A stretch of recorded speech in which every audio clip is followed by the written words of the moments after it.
Hi, this video is a follow-on from the sermon I've just preached on the winds and the waves still know his voice, and it's the reading of Job chapters 38 to 41. For 35 chapters, Job had poured out his heart to God, seeking an explanation for the devastation in his life and listening to his friends giving him advice. And then in these chapters, God speaks. He doesn't give an answer, but he asks actually 53 more questions, and they show how incredibly great God is. And that's why I wanted to read these chapters. So if you'd like to follow me, I'm reading from Job chapter 38 to chapter 41. Then the Lord answered Job out of the storm, and he said, "Who is this that darkens my counsel with words without knowledge? Raise yourself like a man. I will question you, and you shall answer me. Where were you when I laid the earth's foundation? Tell me if you understand. Who marked off its dimensions? Surely you know. Who stretched a measuring line across it? On what were its footings set, or who laid its cornerstone, while the morning stars sang together and all the angels shouted for joy? Who shut up the sea behind the doors when it burst forth from the womb? When I made the clouds its garment and wrapped it in thick darkness, when I fixed limits for it and set its doors and bars in place, when I said, this far you may come and no further, here is where your proud waves halt. Have you ever given more orders to the morning, or shown the dawn its place, that it might take the earth by the edges and shake the wicked out of it? The earth takes shape like clay under a seal.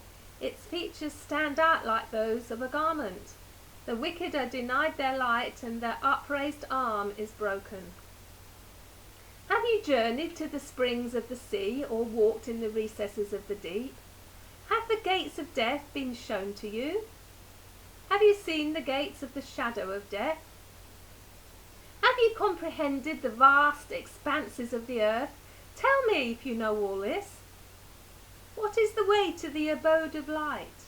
And where does darkness reside? Can you take them to their places? Do you know the paths to their dwellings? Surely you know, for you were already born. You have lived so many years. Have you entered the storehouses of the snow, or seen the storehouses of the hail, which I reserve for time of trouble, for days of war and battle? What is the way to the place where the lightning is dispersed, or the place where the east winds are scattered over the earth? Who cuts a channel for the torrents of rain, and a path for the thunderstorm, to water a land where no man lives, a desert with no one in it, to satisfy a desolate wasteland and make it sprout with grass? Does the rain have a father? Who fathers the drops of dew? From whose womb comes the ice? Who gives birth to the frost from heavens? When the waters become hard as stone, when the surface of the deep is frozen. Can you bind the beautiful Pleiades? Can you loose the cords of Orion? Can you bring forth the constellations in their seasons, or lead out the bear with its cubs? Do you know the laws of the heavens? Can you set up God's dominion over the earth? Can you raise your voice to the clouds and cover yourself with a flood of water? Do you send lightning bolts on their way? Do they report to you, here we are? Who endowed the heart with wisdom, or gave understanding to the mind? Who has the wisdom to count the clouds? Who can tip over the water jars of the heavens, when the dust becomes hard and the clods of earth stick together? Do you hunt the prey for the lioness and satisfy the hunger of the lions, when they crouch in their dens or lie in wait in a thicket? Who provides food for the raven when its young cry out to God and wander for lack of food? Do you know when the mountain goats give birth? Do you watch when the doe bears her fawn? Do you count the months till they bear? Do you know the time they give birth? They crouch down and bring forth their young. Their labour pains are ended. Their young thrive and grow strong in the wilds. They leave and do not return. Who let the wild donkey go free? Who untied his ropes? I gave him the wasteland as his home, the salt flats as his inhabitat. He laughs at the commotion in the town. He does not hear a driver's shout. He ranges the hills for his pasture and searches for any green thing. Will the wild ox consent to serve you? Will he stay by your manger at night? Can you hold him to the furrow with a harness? Will he till the valleys behind you? Will you rely on him for his great strength? Will you leave your heavy work to him? Can you trust him to bring in your grain and gather it to your threshing floor? The wings of the ostrich flap joyfully, but they cannot compare with the pinions and feathers of the stork. She lays her eggs on the ground and lets them warm in the sand, unmindful that a foot may crush them, that some wild animal may trample them. She treats her young harshly as if they were not hers. She cares not that her labour was in vain, for God did not endow her with wisdom or give her a share of good sense. Yet she spreads her feathers to run, she laughs at horse and rider.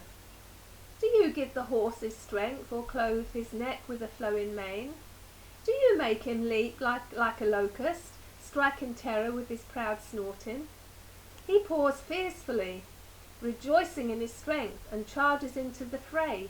He laughs at fear, afraid of nothing. He does not shy away from the sword. The quiver rattles against his side, along with the flashing spear and lance. In frenzied excitement he eats up the ground. He cannot stand still when the trumpet sounds. At the blast of the trumpet he snorts, aha! He catches the scent of battle from afar, the shout of commanders and the battle cry. Does the hawk take flight by your wisdom, and spread his wings towards the south? Does the eagle soar at your command, and build his nest on high?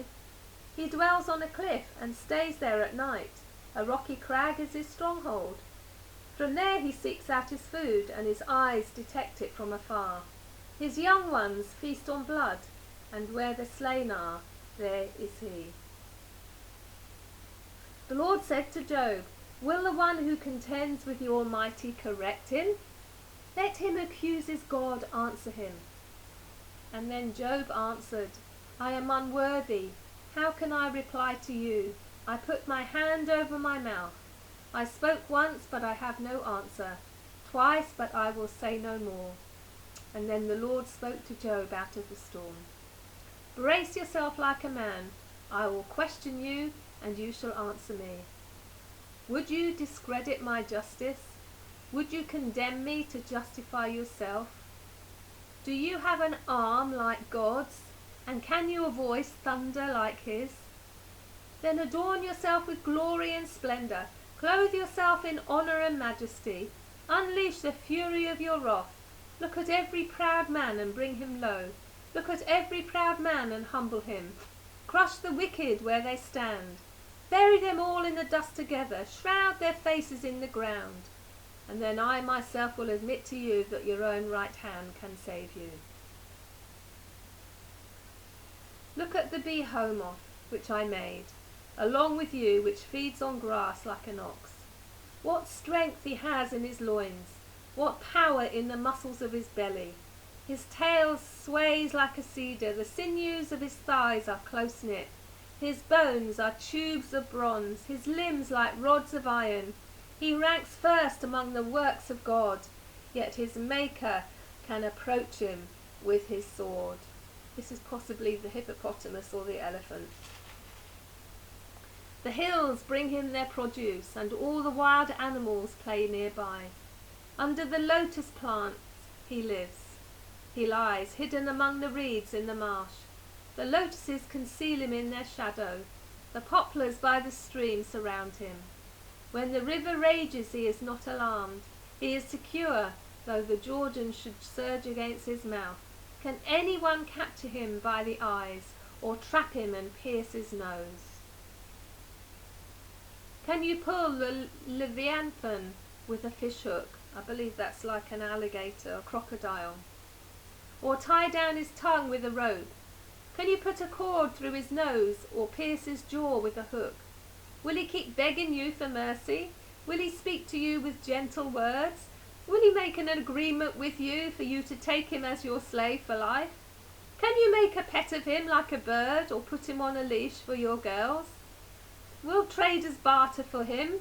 Will they divide him up among the merchants? Can you fill his hide with harpoons, or his head with fishing spears? If you lay a hand on him, you will remember the struggle and never do it again. Any hope of subduing him is false. The mere sight of him is overpowering. No one is fierce enough to rouse him. Who, then, is able to stand against me? Who has a claim against me that I must pay? Everything under heaven belongs to me. I will not fail to speak of his limbs, his strength, and his graceful form. Who can strip off his outer coat? Who would approach him with a bridle? Who dares open the doors of his mouth, ringed about with his fearsome teeth? His back has rows of shields tightly sealed together. Each is so close to the next that no air can pass between.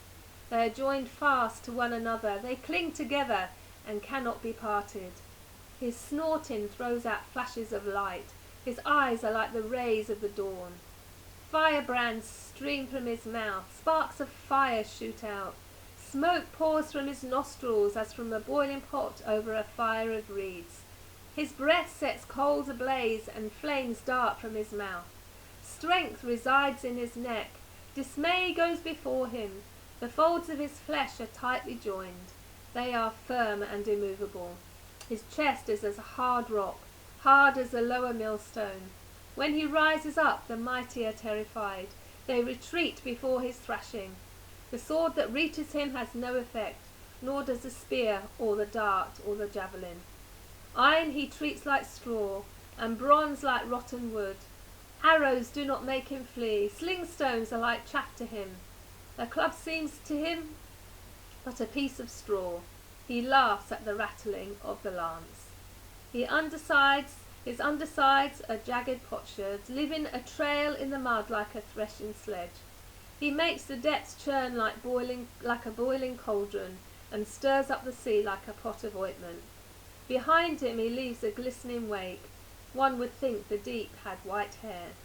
Nothing on earth is his equal. A creature without fear. He looks down on all that are haughty. He is king over all that are proud. And then Job replied to the Lord, I know that you can do all things. No plan of yours can be thwarted. You asked, who is this that obscures my counsel without knowledge? Surely I spoke of things I did not understand, things too wonderful for me to know. You said, listen now, and I will speak. I will question you, and you shall answer me.